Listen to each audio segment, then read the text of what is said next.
These dolls would chew and grind their teeth on children's hands until their parents came to the rescue. Cabbage Patch Snacktime Kids doll is designed to chew automatically when fed plastic French fries.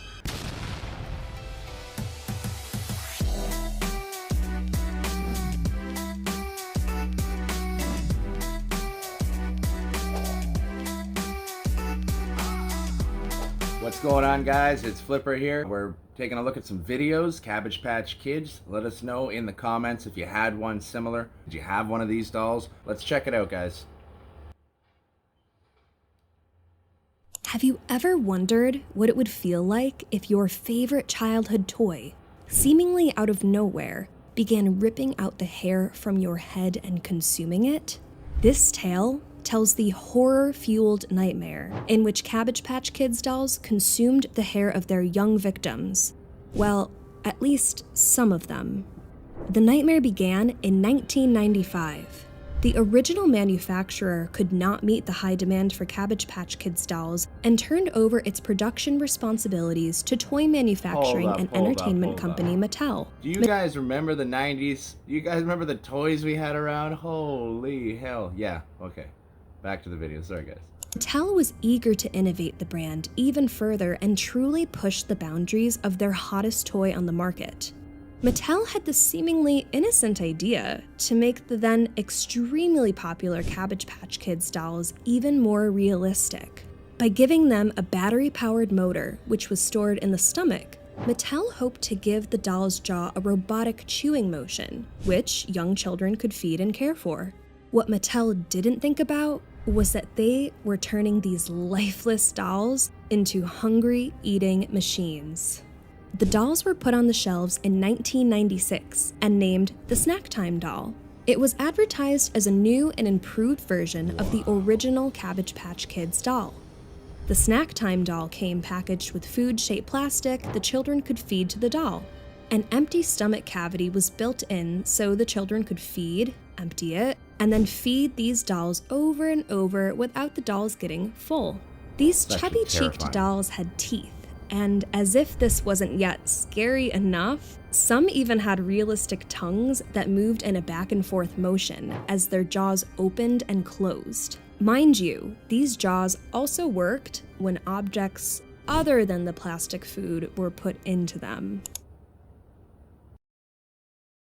Despite their rather creepy features, these dolls were the latest craze. A lot of parents had grown sick of the Cabbage Patch dolls as they were on every TV commercial imaginable. They were seen swimming, getting haircuts, and enjoying meals. This is why they made the movie Chucky right here. This is why they made the movie Chucky. What year did that movie come out? Leave it down in the comments below. Let me know. This is why they made the movie These dolls Chucky. Really could do it all. So when the Snacktime doll was released, it caught a lot of children's attention. Every 90s kid wanted a Snacktime doll. The dolls were in such high demand, they never stayed on shelves for long. Parents were willing to turn feral. Parents reportedly started physical fights and riots with each other just to get their hands on this doll. If it meant their child would have something to entertain them for more than an hour or so. That's like the latest iPhone, tablet, any kind of technology nowadays, right? Everyone hoarding through the door to get it. You would happily buy it for them.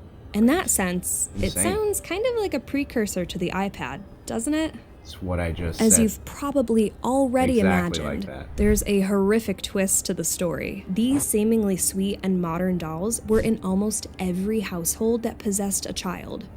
It was inevitable that young children would eventually get bored of feeding the doll just the plastic food. That's when children switched to something a little more realistic, and these malicious dolls seemed happier than ever with what they were getting.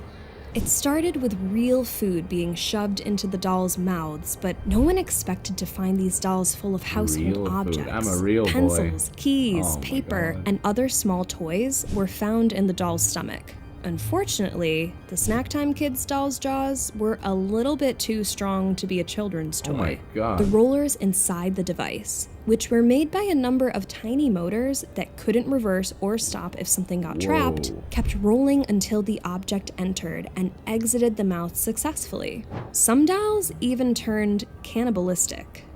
It wasn't long before complaints started piling up. There was one child in particular who fell victim to the insatiable appetite of the doll.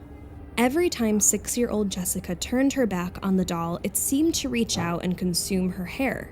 Her doll acted like an electric fan, inhaling her hair whenever she got too close. Her doll would occasionally bite down on her fingers as she tried to retrieve whatever it was she had fed it. She could panic and rip her hand out of the doll's mouth, but she never wanted her mother to find out. That would have risked her mother taking her favorite doll away. Jessica's mother, Caroline, would soon notice the clumps of hair missing from her daughter's head. This made Caroline question whether her daughter was being tormented by children at school, possibly that she was doing it to herself out of frustration, but she would have never guessed it was her daughter's new toy that was to blame. Parents gonna worry. It pulled on her hair until each strand was torn from her scalp. One evening, Caroline's family gathered around the table for dinner. It wasn't unusual for Jessica to bring her doll along too. Jessica propped her doll up in a high chair next to her. As her family ate, Jessica would sneak some of her food from her plate into the doll's mouth. Of course, this didn't go unnoticed. Caroline would calmly tell her, "Pretend dolls only eat pretend food." But Jessica wouldn't listen. As she continued shoveling her leftovers down her doll's throat, her mother became too irritated to respond. Jessica had reached over to pass her father her plate. Her already tangled hair was pulled into the mouth of her Cabbage Patch Kids doll. At this moment, Caroline realized that it was the doll that had been tearing her daughter's hair. Struggling to free her, Caroline reached for the closest pair of scissors, resulting in an even bigger mess. The doll continued to make eerily realistic eating sounds as it chewed on her hair. Away on the next day, hair. Caroline took it upon herself to take her daughter to get a haircut. Caroline placed the Cabbage Patch Kids doll out of sight and reach for the 6-year-old Jessica and added to the endless amount of complaints. As other children tried to remove the objects from the doll's overly stuffed mouth, the motion of the tongue would put their hands even further down the doll's throat. This, mixing with the chewing motion, made it impossible for a child to free themselves from this saw-like contraption.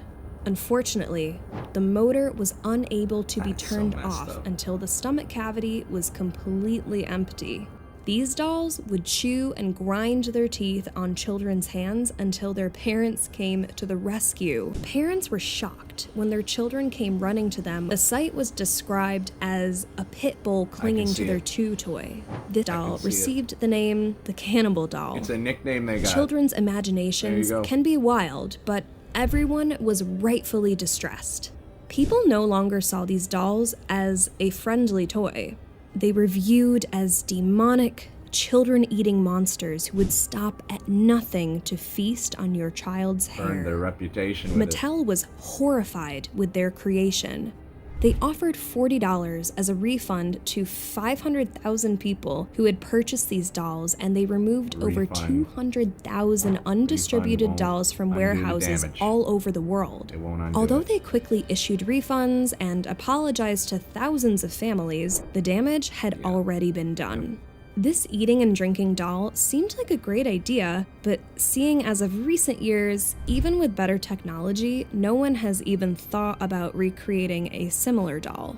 I think that is evidence enough of how disastrous Mattel's creation turned out to be. Mattel's plan was to simply create a newer and more durable doll to add to the classic Cabbage Patch Kids doll collection, which they did, and it was a huge hit until everything went wrong. Although terrifying and controversial, these dolls became quite a prized possession for antique toy collectors.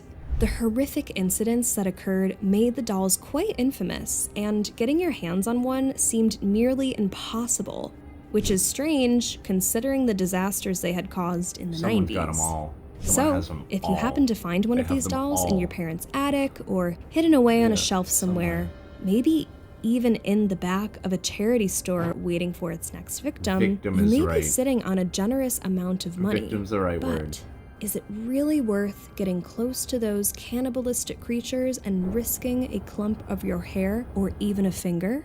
You decide. But I can confidently say nothing will ever convince me to sit face to face with a doll that is waiting for me to turn my back so it can pounce. Right? Well said. Hell no, I'm not taking a step into another doll store. That being said, guys, that's the video. Cabbage Patch turned cannibal. Let me know what you think in the comments below. As well, what video you'd like to see next. Let me know if you guys had a Cabbage Patch doll growing up, or you know anyone that had one.